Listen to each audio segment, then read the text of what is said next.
Everyone must have seen such a poster on the street corner. It's something that remains in your memory without you even realizing it, isn't it? But sometimes it stands out. The phrase that made a big impact was from Mr. Koike, who was in this background.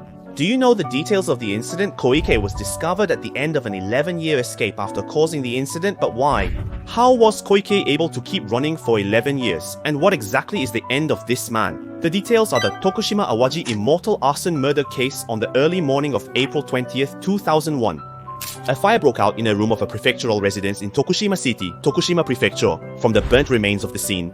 The body of 66 was found late at night on April 21st.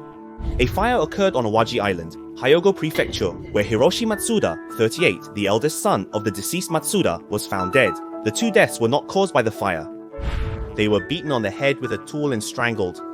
From the father's house, 4 bank books totaling 40 million yen were missing, and from there. A month later, the Tokushima Prefectural Police's investigation revealed a man who had contact with the deceased father and son, and his name quickly surfaced.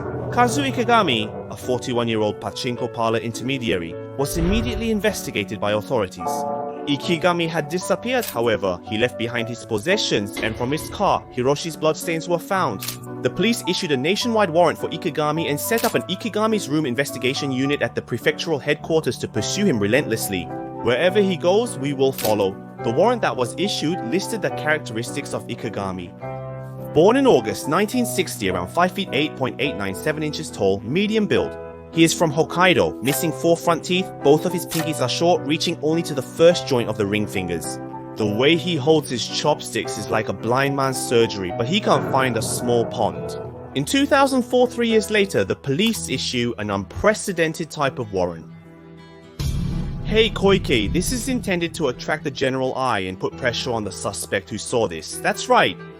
There are many people who remember this Oi Koike, who knew the time, aren't there? I also remember the impact from when I was young. On April 20th and 21st, 2004, a deceased parent and child's bodies were abandoned and damaged while mourners were grieving. The charge's suspicion has been confirmed, and the investigation into the alleged robbery and murder will continue. News and weekly magazines will be used in the ongoing probe. The investigation relies on eyewitness accounts. Our department has been chasing after Koike's footprints, which have reached as many as 4,400 cases. The wanted posters for Koike have been distributed nationwide, totaling 180,000 copies. On September 9th, 2010, the police set up a special investigation fund and called for further information. However, even with that, Koike was not found and arrested. The case ended in an unexpected way. At 9:05 post-meridian on October 19th, 2012 in Okayama Prefecture, where he lives, we received a 119 call from a woman saying that a man had collapsed inside her house. According to the woman, this man has been living with her for about 10 years. He was immediately transported to the hospital due to his condition. The death was confirmed at 10:15 in the afternoon on the same day. The police conducted an inspection, but at this time they did not realize that this person was a named suspect. He carried out the title of the finger and did it. The cohabiting woman's contact with the funeral director led to the realization that the deceased was Koike, despite initial doubts about the name. Fingerprint analysis confirmed Koike's identity. The suspect was sent for documentation, but the case was dismissed due to the suspect's death. Did the woman know since 2005 that this man was using a pseudonym? She appeared unaware that he was the designated accomplice in the murder case, remaining ignorant. Despite this, Koike frequently visited the tea house and often went for strolls. What was the reason behind this behavior? No one noticed, not even the police. The undertaker identified Koike by his fingerprints, revealing his identity that was previously unknown. The police had created a dozen patterns predicting Koike's facial changes, but still, it seems that the real Koike had aged far more than that. The gap was so significant that the wanted poster seemed to depict a different person.